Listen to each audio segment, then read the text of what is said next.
restore the integrity of the South African citizenship, and secure our country's borders. Here is the thing. Mike is right. The mob has taken over. Why? Because the state has collapsed. It should not be Jacinta's role to sort out illegal immigration.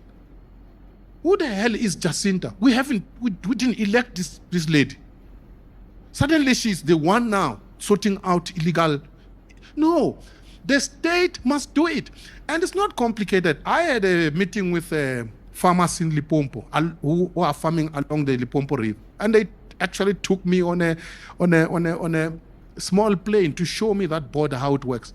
70% of that border, it's actually owned by private farmers.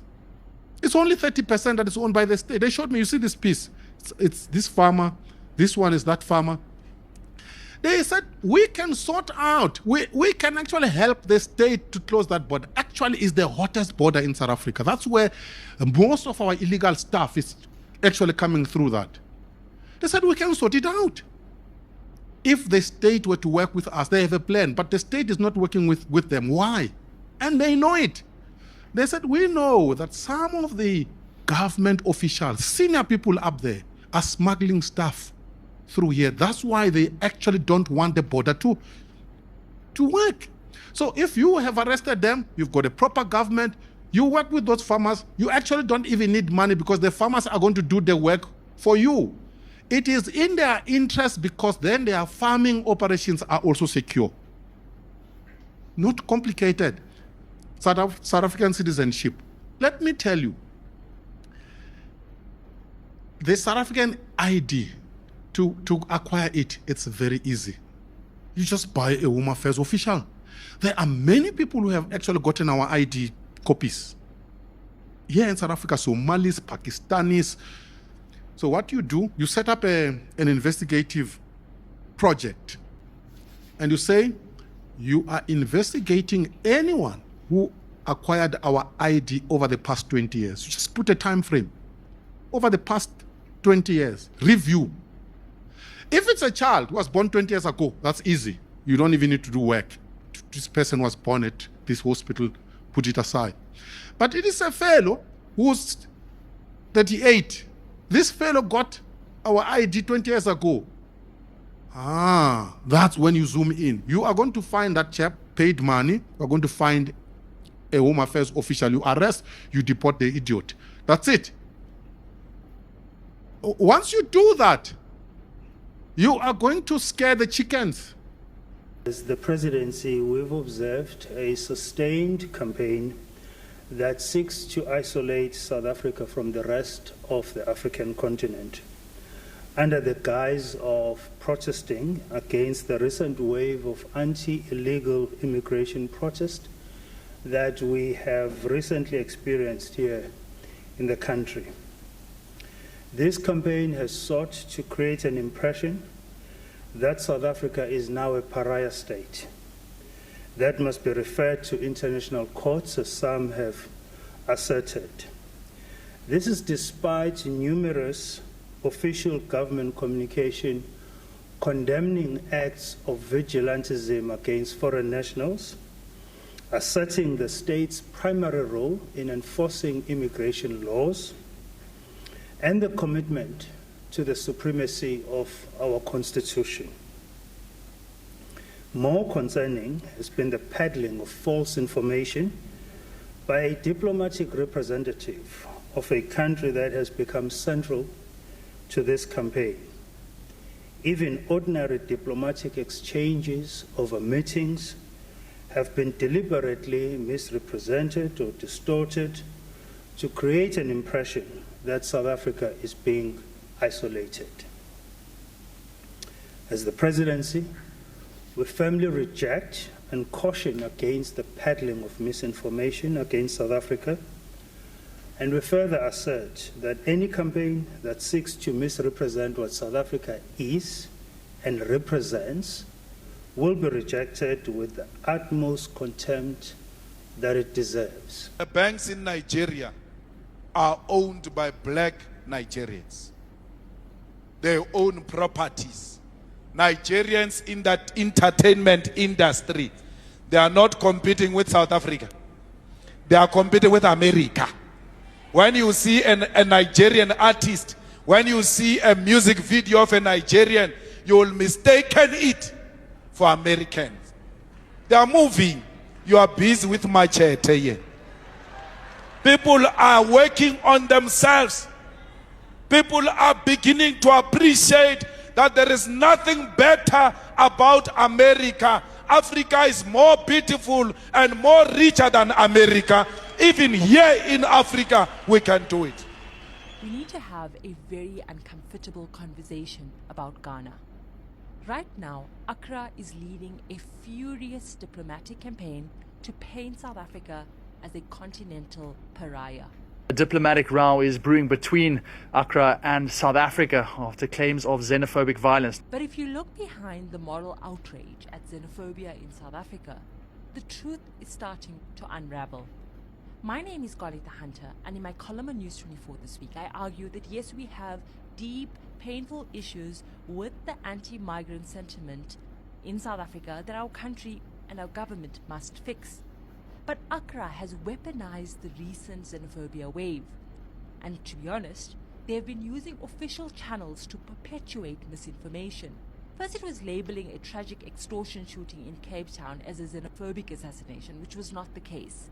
They even twisted a routine SADC scheduling conflict to claim that they snubbed President Cyril Ramaphosa from visiting Ghana because of the xenophobic wave, and that's not true.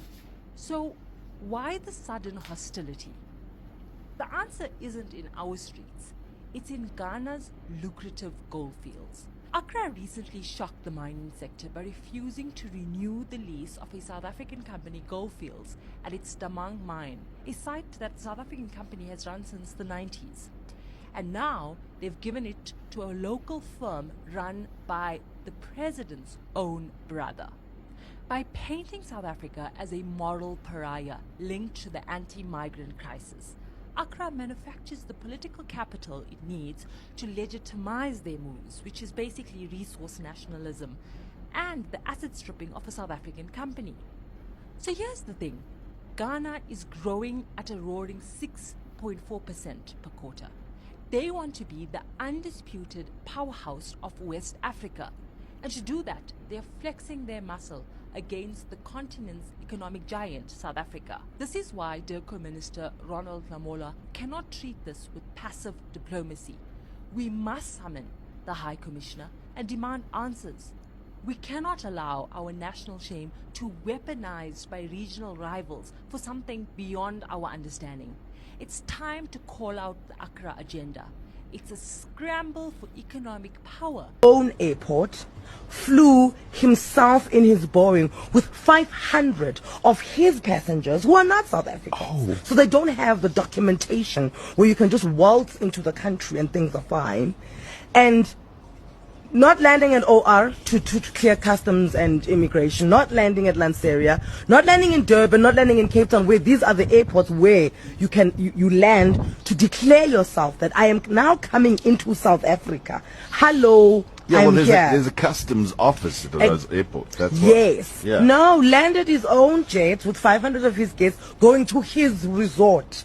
Hi, South Africa is nice, guys, if that is the case that we are doing here. This is the president of the UAE, ruler of Abu Dhabi, Sheikh Mohammed bin Zayed Al Nahyan, and his family. They've landed. They're in the Eastern Cape, arrived on Wednesday. It's a 20 million rand runway, by the way. He built with his own money, according to News 24.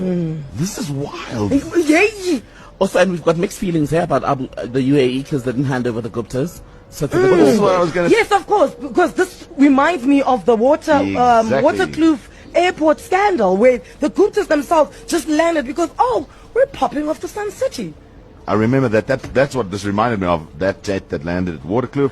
Then the whole family went off to Sun City, I remember, for the wedding. Guys, our kids are not going to have anything left of this country if we allow things like this to happen and think that it's okay.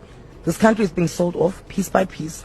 And I'm not an alarmist on any level, but this store, because who are you landing? How do we know?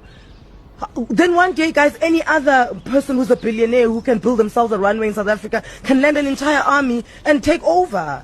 But it What's was stopping them? It was the same debate that people had around the Fireblade situation. You know, the Oppenheimers had their own terminal. Yeah, yes. And people were saying, how does that work? And I mean, looking at these documentaries on Al Jazeera with this gold mafia, Yeah, whatever. yeah. You can take anything in and out of the country if that's what you can do. Because who's searching that plane? Yeah, no one's checking How do we that know what plane. you're bringing in? Who approved that? Bruh. And then he said, Wanu Uput. Sheikh, what? The ruler of Abu Dhabi. What he said that, yeah, your Home Affairs office can come and Check us. and check us in when we land on at my runway. No, guys, that's crazy. They No. built a private game resort. Good for them. Well done. I'll be checking it out soon because it's 7-star apparently, and you know me. Like a nice soft pillow. But look, no. This is wild. Like I No. mean, you have no regard for our sovereignty. That's what it boils down to. No, and I'm like, Why though? Cyril, unless you're the one who said thumbs up, okay, you're definitely treating this country like it's your spaza shop, but I don't even think we should be working This in a is realm where people just can just build their own things in our country and land when they want to. You land when you want, you leave when you want. No, guys. That's wild, eh? I suppose what also makes it controversial, that is the fact that this is a private airport, basically. You're here on private business. So what is the actual benefit for the country to all of this happening? And you know what? Just quickly to wrap this up because we need to play some music. We are a music radio station after all. This is not Good morning, 702. This is not Talk Radio 702. That's what happens when it happens. You said something about Fireblade and the Oppenheimers. At the very least, they're South African, Tembeki. At the very least, they are South African. You cannot just have anyone from around the world doing what they want to do in your country, coming in and out as they please. Because at the very least with the Oppenheimers, they've got a South African passport, so there is accountability on where we find them and what we hold them accountable to. We don't know these people that landed. We don't know.